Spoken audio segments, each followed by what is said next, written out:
Θα μείνω κι εγώ μαζί σας μες στη βάρκα, ύστερα από το φρικτό ναυάγιο και το χαμό. Το πλοίο βουλιάζει τώρα μακριά. Πού πήγαν οι άλλες βάρκες? Ποιοι γλιτώσαν?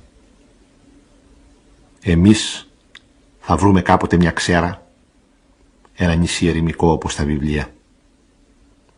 Εκεί θα χτίσουμε τα σπίτια μας, γύρω-γύρω από τη μεγάλη πλατεία και στη μέση μια εκκλησιά.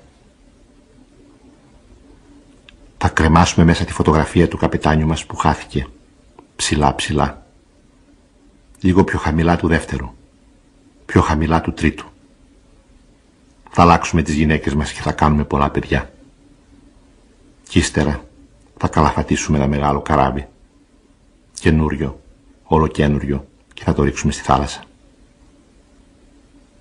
Θα έχουμε γεράσει, μα θα μας γνωρίσουνε. Μόνο τα παιδιά μας δεν θα μοιάζουν με μας.